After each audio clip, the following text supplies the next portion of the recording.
Michael Appleton's joined me pitch side. Michael, I talked to you before the game, and I said, are we going to get the Lincoln of Sheffield Wednesday of the second half in the midweek and away at Wimbledon? And that's what you had, didn't you, today for your team? Yeah, we had a lot of grit, a lot of determination for the players. We had to defend well at times today. They played well, and they're threatening players, they're attacking players. Like I said, Clark and Roberts were excellent for them.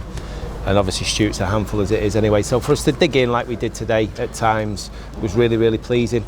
To get 2 clean sheets in a week when you've only had 2 clean sheets all season, I've got to be happy with that, I suppose. Is it coincidental that you had so much experience on the pitch today as well? That you kept saying to us, want to get some players back, and that was kind of proven, wasn't it? Yeah, a little bit. And listen, it's one of them where I was caught in a couple of minds today whether to go with a back 5 or a 4. If I'm being brutally honest with myself, I possibly should have gone to a 4 a little bit earlier, maybe even at half time, and because I thought when we did change it, we had more of a presence in the game. We looked more of a threat. We looked as if we could hurt them as much as they were trying to hurt us. I thought your 2 wing backs were exceptional today. Brook, we saw a lot more defensively from him than perhaps we've seen in previous games. And in Cohen, he's learning that to use his attacking abilities in ways that perhaps he wasn't using before. Yeah, well, I think the 2 very different. Obviously, Cohen, he likes the space to run into, and I think it's important that he continues to do that and build on that. He'll get better with the ball. That's the bit that he has to tidy up, and I think he knows that in his game. I think with Brook, had a little bit of frustrations with it because he was almost doing Regan's job, and that's the frustrations he had with us as a 5. I thought we could have been a little bit more threatening and sort of pressed them a little bit higher up the pitch. And Brook, you could tell he was almost playing like a right back, and at times it's as if we had 2 right backs. So listen, things to work on, which is good, and iron out, and look forward to doing that in the next week or so. Well, it was pretty even. They probably had the balance of the chances for the first part of the game, but the last 10 minutes he was certainly creating some opportunities, and then he took them.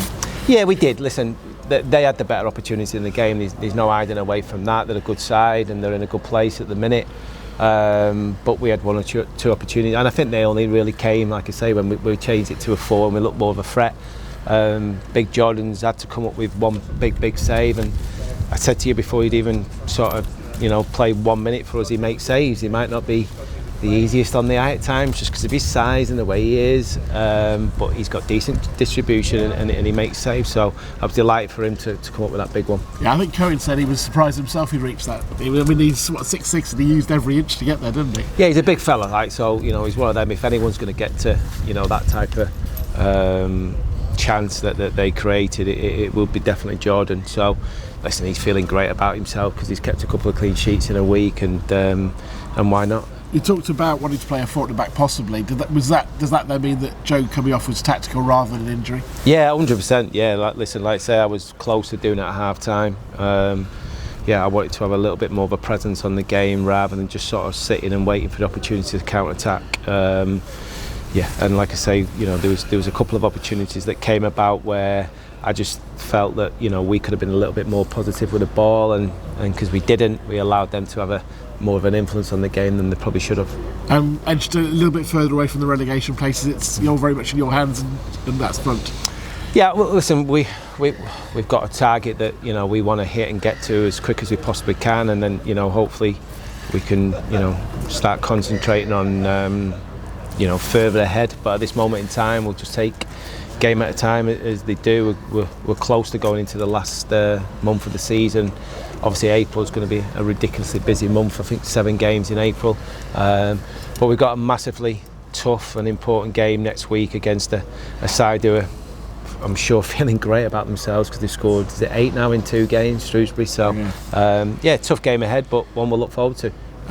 I think I'm right in saying that the biggest gate in the way the ground's currently configured today as well, more than 10,200, something like that. Yeah, and you could tell the atmosphere was fantastic. The fans were brilliant today in terms of they stuck with the players. I think they recognised today that we were coming up against an half-decent side, and we needed a little bit of help every now and again to, whether it's a tackle, whether it headed a block, they got behind that and almost, cheered it as if it was us getting a corner or a free kick ourselves. I just moved on briefly. As you might be aware, we've had a chat with Lewis Monson. We're going to have the interview on Monday. I understand he's your gym buddy in a way. You're both in the gym at the same time. We'll hear about that from him. He was very careful, I should say. But it seems like just his recovery, fans will be interested, and we haven't talked about it a lot. But his recovery, from what he says, is slow steps, but it's going okay. Yeah, it's going well, and the good thing from that one is he's been there before, obviously. So he's injured the other knee, and he's aware of what it's going to take for him to get back playing. And it's a long old road. He's at the start of that. We believe the operation went well, and we know that he's got to put the miles in the gymnasium just as much as he's got to put the miles in on the pitch, and he started that, and we'll make sure that we keep his chin up and keep him happy and keep him in a good place, give him a bit of a ribbon every now and again. And you do the cardio, I'm told. Yeah, I've changed. I'm a changed man. The last 12 months I've put the iron away, and all of a sudden now I'm getting into medium t-shirts instead of extra large. Michael, thank you. Cheers, man.